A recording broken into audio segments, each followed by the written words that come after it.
Le Seigneur soit avec vous. Et avec votre esprit. Bonne nouvelle de Jésus-Christ selon saint Matthieu. Gloire à toi, Seigneur. Jésus était né à Bethléem en Judée, au temps du roi Hérode le Grand. Or, voici que des mages venus d'Orient arrivent à Jérusalem. Ils demandent « Où est le roi des Juifs qui vient de naître ?» Nous avons vu son étoile à l'Orient, nous sommes venus nous prosterner devant lui. En apprenant cela, le roi Hérode fut bouleversé et tout Jérusalem avec lui. Il réunit alors tous les grands prêtres et les scribes du peuple pour leur demander où devait naître le Christ. Ils lui répondent « À Bethléem en Judée ». Et voici ce qui est écrit par le prophète. « Toi, Bethléem, terre de Juda, tu n'es certes pas le dernier parmi les chefs-lieux de Juda, car de toi sortira un chef qui sera le berger de mon peuple Israël. » Alors Hérode convoqua les mages en secret pour leur faire préciser à quelle date l'étoile était apparue. Puis il les envoya à Bethléem en leur disant « Allez vous renseigner avec précision sur l'enfant. Et quand vous l'aurez trouvé, venez me l'annoncer, pour que j'aille moi aussi me prosterner devant lui. » Après avoir entendu le roi, ils partirent. Et voici que l'étoile qu'ils avaient vue à l'Orient les précédait, jusqu'à ce qu'elle vienne s'arrêter au-dessus de l'endroit où se trouvait l'enfant. Quand ils virent l'étoile, ils se réjouirent d'une très grande joie. Ils entrèrent dans la maison. Ils virent l'enfant avec Marie, sa mère, et, tombant à ses pieds, ils se prosternèrent devant lui. Ils ouvrirent leur coffret et lui offrirent leurs présents, de l'or, de l'encens et de la myrrhe. Mais, avertis en songe de ne pas retourner chez Hérode, ils regagnèrent leur pays par un autre chemin. Acclamons la parole de Dieu. Louange à toi, Seigneur Jésus. C'est une belle fête que l'Église célèbre aujourd'hui, la fête de l'Épiphanie. Épiphanie vient du mot grec epiphanomai, qui signifie manifester, montrer.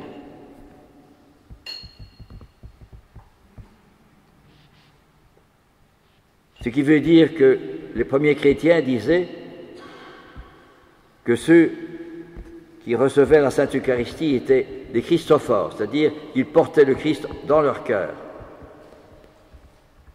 Mais on pourrait se demander aujourd'hui, oui, mais comment est-ce que l'Église rayonne le Christ aujourd'hui? Vers toi, sur toi se lève le Seigneur, sur toi sa gloire apparaît. Nations marcheront vers ta lumière et les rois vers la clarté de ton aurore. Lève les yeux, regarde, tous, ils se rassemblent et viennent vers toi. Comment aujourd'hui l'Église peut-elle annoncer, rayonner le Christ? Nous sommes chacun appelés à rayonner le Christ. Eh bien, c'est par les témoins, c'est-à-dire les saints, les martyrs. Martyr veut dire témoigner, les témoins du Christ. Saint Ignace d'Antioche, eh bien, lui était condamné à mourir dans l'amphithéâtre, mangé par les bêtes. Et Saint Ignace d'Antioche, qui était évêque à Antioche, demandait et suppliait ses frères chrétiens de ne pas l'empêcher de mourir martyr, mangé par les bêtes. Et il disait « Je suis le froment moulu par les bêtes, afin que je sois un froment pur, un pain pur pour le bon Dieu, pour le Christ, vous voulez dire l'Eucharistie. » Et un autre, Saint Polycarpe, qui était l'évêque de Smyrne et qui avait connu Saint Jean, lui aussi avait été condamné au bûcher. Et il faut lire le dialogue qu'il y avait entre le juge qui le condamnait et Saint Polycarpe. Et le juge lui dit « Condamne les impies, Et saint Polycarpe montre la foule. Je condamne les impies, parce qu'ils ne croyaient pas au Christ.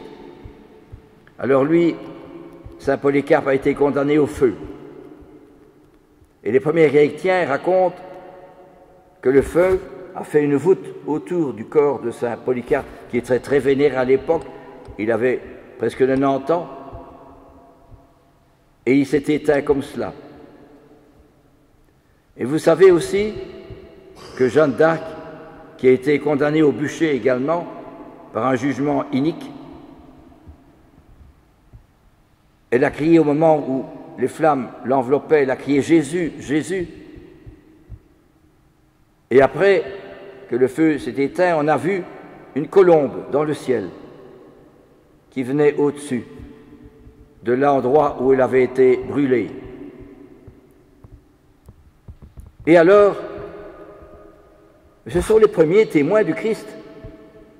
Parce que, comme disait la petite Thérèse, c'est la prière et le sacrifice qui font toute ma force. Ce sont les armes invincibles qui me permettent de gagner les âmes. J'en ai bien souvent fait l'expérience. Les armes invincibles. Et Charles de Foucault dira, les armes dont Jésus s'est servi, c'est la pauvreté, l'humilité, la charité, le sacrifice, le don de soi, le rejet, le mépris, la solitude. Voilà nos armes, dit Charles de Foucault, les armes que Jésus a employées, il n'a pas vieilli, et suivons ce modèle, car alors ce ne sont plus nos sentiments, nos idées, nos raisonnements qui vont rayonner, mais c'est le Christ à travers nous, a fait ses sentiments, ses raisonnements, son activité.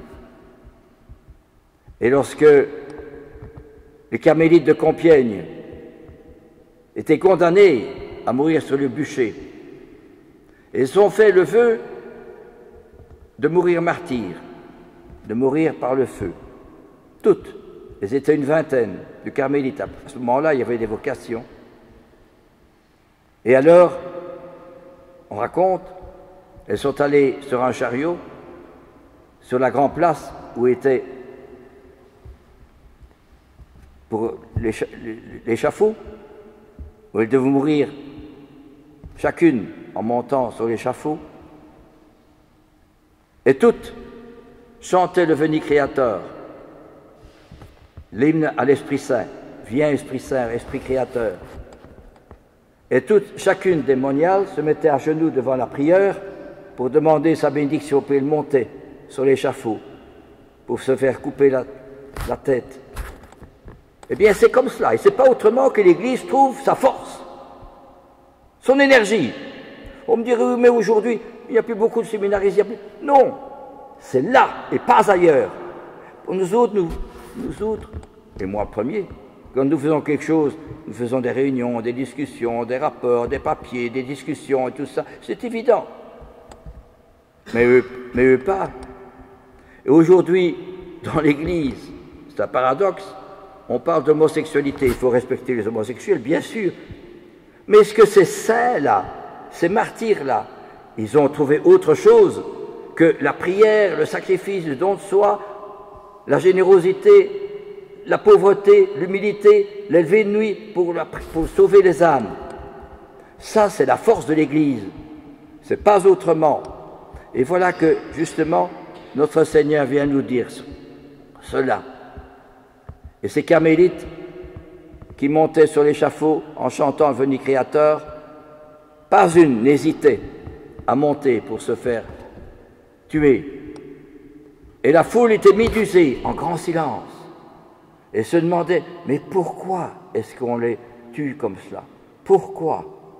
On les accusait de tous les péchés du monde, elles n'avaient rien fait.